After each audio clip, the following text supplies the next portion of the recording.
Dok, kenapa ya gusi saya itu bengkak tapi itu nggak berdarah? Nah itu juga nggak kerasa sakit dok. Terus ini kalau senyum tuh gusinya kelihatan dokter, kan jadi nggak pede. Gimana dong dok?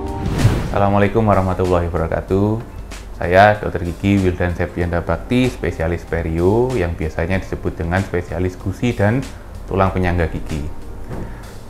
Saya akan menerangkan tentang kondisi yang dinamakan dengan gummy smile. Apa sih yang dimaksud dengan gummy smile itu?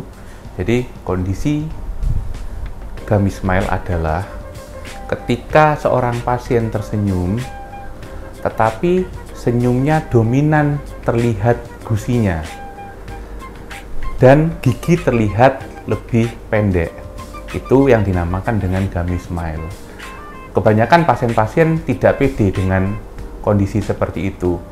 Makanya banyak pasien yang menahan senyumnya supaya ketika dia itu senyum terlalu lebar, yang terlihat adalah gusinya.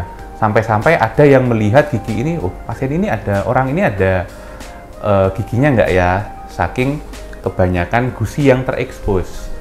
Nah, kemudian ada yang bertanya, dokter, kira-kira tindakan apa sih yang bisa untuk mengatasi gusi yang terlihat banyak ketika kita tersenyum?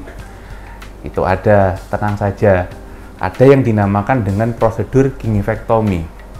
Gingivektomi adalah prosedur di mana kita, ya seorang dokter spesialis perio, mengambil gusi yang berlebih yang menutupi gigi sehingga gigi terlihat pendek.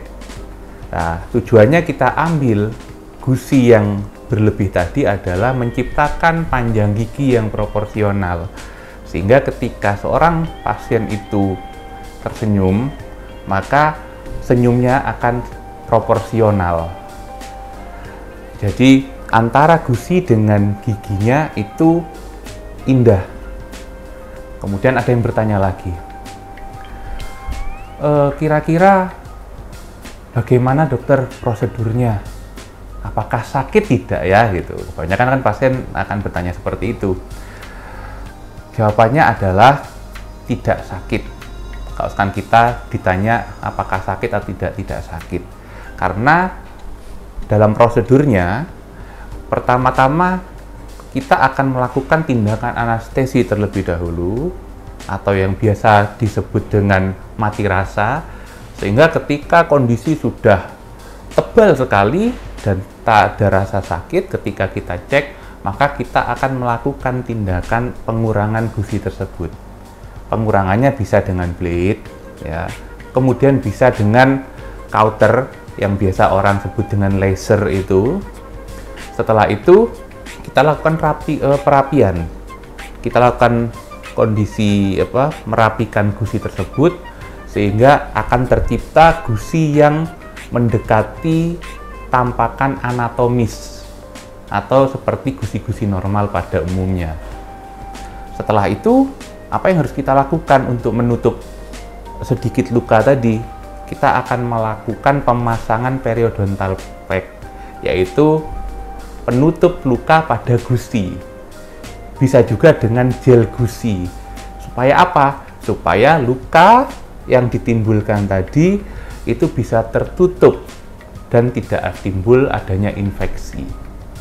Kemudian setelah itu akan dilakukan evaluasi 1 minggu untuk melihat, oh ternyata sudah sembuh ini lukanya ataupun tidak gitu. Itu kita bisa evaluasi 1 minggu kemudian.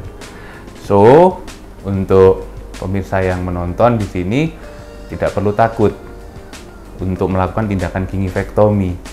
Karena tindakan gingivektomi itu insya Allah aman dan nyaman, dan yang pastinya akan membuat senyum pemirsa sekalian bisa semakin cantik, senyumnya semakin pede, dan bisa menyebar senyum yang indah kepada semua yang ada di sekitarnya.